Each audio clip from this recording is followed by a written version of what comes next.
भारत सबसे ज्यादा पॉपुलेशन वाली देशों में से एक है।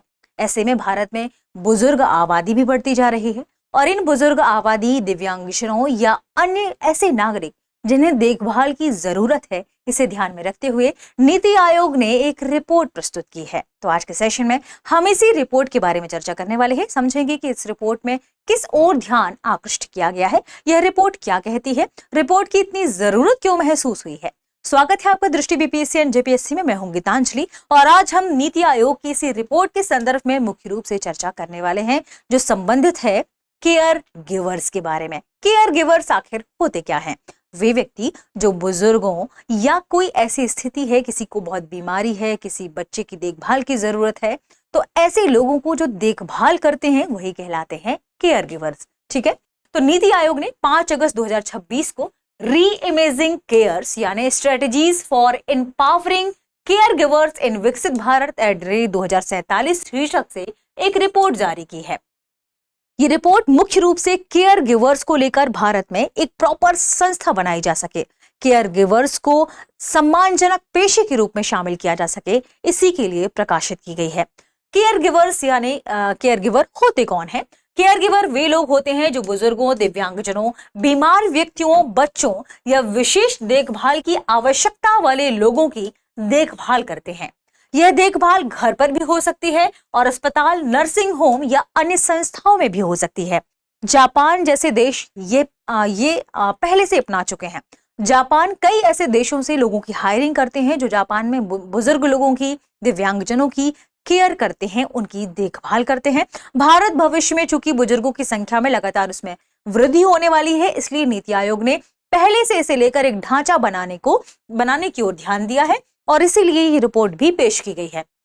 रिपोर्ट का मुख्य उद्देश्य है, इस रिपोर्ट का लक्ष्य है भारत में एक संगठित, पेशेवर, सुलभ और भविष्य के लिए तैयार यानी फ्यूचर रेडी केयर गिविंग प्रणाली विकसित करना। रिपोर्ट के अनुसार केयर गिविंग को केवल सेवा नहीं बल्कि सम्मानजनक और कुशल पेशा माना जाए और यह बनाने के लिए ही नीति आयोग ने ये रिपोर्ट प्रस्तुत की है।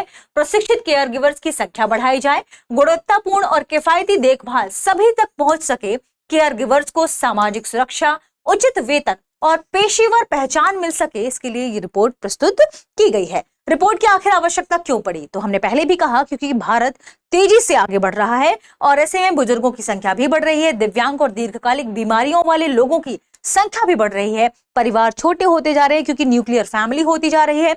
ऐसे में प्रशिक्षित केयर गिवर्स की मांग लगातार बढ़ रही है। लोगों की डिमांड है कि उन्हें स्किल्ड केयर गिवर मिल जाएं जो उनकी बच्चों की देखभाल कर पाए, घर में बुजुर्गों की देखभाल कर पाए, या अगर किसी को आवश्यकता है, कई ऐसे लोग हैं जो बीमार पड़ रहे हैं, लंबे समय तक उन्हें ऐसी बीमारियां हो रही हैं जिसमें केयर गिवर्स की जरूरत है और इसी को ध्यान में रखते हुए नीति आयोग ने भविष्य के लिए एक ऐसी संस्था के निर्माण की बात कही है जो इस ओर ध्यान दे पाए।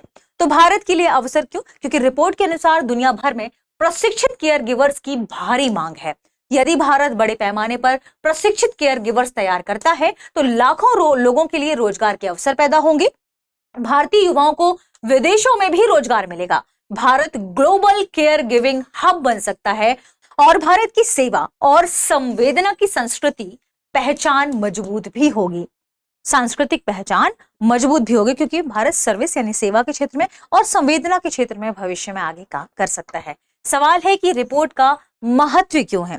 क्योंकि ये रिपोर्ट विकसित भारत एट 2047 के लक्ष्य को ध्यान में रखते हुए देखभाल इकोनॉमी यानी केयर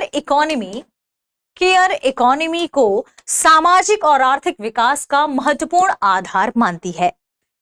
इन सिफारिशों को अगर लागू किया जाए तो रोजगार भी बढ़ेंगे, स्वास्थ्य एवं सामाजिक देखभाल व्यवस्था भी मजबूत होगी, महिलाओं और युवाओं के लिए नए नए अवसर भी पैदा होंगे और भारत वैश्विक स्तर पर कुशल केयर गिविंग सेवाओं का प्रमुख केंद्र भी बन सकता है और इसी ओर नीति आयोग ने ध्यान आकृष्ट किया है। बात करते हैं रिपोर्ट की मुख्य सिफारिशें क्या है। रिपोर्ट में कहा गया है कि राष्ट्रीय केयर गिविंग नीति बनाई जाए, नेशनल केयर गिविंग पॉलिसी तैयार की जाए ताकि देश भर में केयर गिविंग के लिए एक समान नीति बनाई जा सके। राष्ट्रीय केयर गिविंग परिषद के भी निर्माण की बात कही है नीति आयोग ने। नीति आयोग ने कहा कि नेशनल केयर गिविंग काउंसिल बनाई जाए जिससे केयर गिविंग से जुड़े सभी मंत्रालयों और संस्थाओं के बीच समन्वय स्थापित की जा सके। और समन्वय स्थापित करने के लिए एक परिषद होना चाहिए, काउंसिल होनी चाहिए। अगला है प्रशिक्षित केयर गिवर्स तैयार करना। नीति आयोग ने कहा कि स्किल ट्रेनिंग, सर्टिफिकेशन और मानकीकृत प्रशिक्षण के आधार पर केयर गिवर्स को तैयार किया जाना चाहिए। सामाजिक सुरक्षा, केयर गिवर्स को बीमा, पेंशन, स्वास्थ्य सुरक्षा, सम्मानजनक कार्य परिस्थितियां प्रदान की जाएं ताकि वो इस पेशे में आना पसंद करें। ठीक है। अगला है परिवार और समुदाय आधारित देखभाल। ऐसी व्यवस्था विकसित की जाए जिससे परिवारों को घर पर भी गुणवत्तापूर्ण देखभाल उपलब्ध हो सके। तो अगर वो स्किल होंगे तो आप सभी जानते हैं कि इन सब पेशों में वो बेहतर काम कर पाएंगे।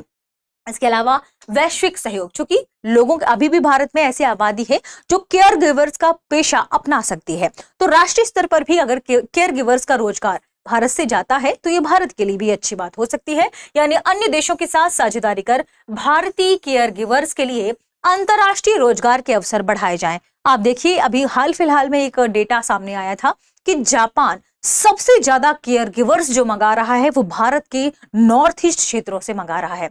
जापान की कई एजेंसियां हैं जो नॉर्थ ईस्ट में काम कर रही हैं, जो नॉर्थ ईस्ट के कई लोगों को जापानी भाषा सिखा रहे हैं और उन्हें इस तरीके से ट्रेनिंग दे रहे हैं कि वो जापान में, चूंकि वृद्धों की संख्या बहुत ज्यादा बढ़ गई है, वहां पर उनकी निर्भरता, बच्चे जो है उनकी निर्भरता चूंकि ज्यादा बाहर जाकर रोजगार के लिए हो गई है, तो उन वृद्धों की केयर गिविंग के लिए भारत से लोग ट्रेंड करके भेजे जा रहे हैं।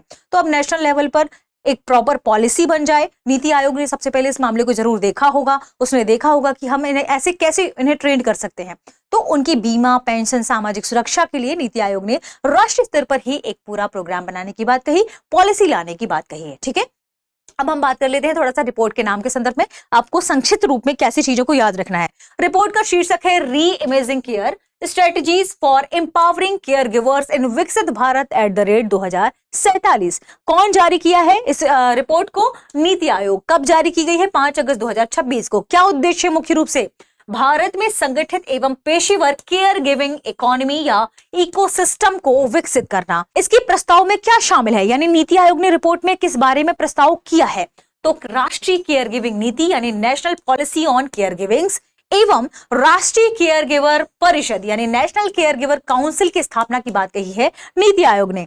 फोकस के मुख्य बिंदु क्या है इस रिपोर्ट में? फोकस के मुख्य बिंदु है प्रशिक्षित केयर गिवर्स, यानी ऐसे केयर गिवर्स जो स्किल्ड हों। इसके अलावा उन्हें सामाजिक सुरक्षा दी जा सके, कौशल विकास बढ़ाया जा सके, वैश्विक रोजगार और समावेशी विकास को ध्यान में रखते हुए नीति आयोग ने यह रिपोर्ट प्रस्तुत की है।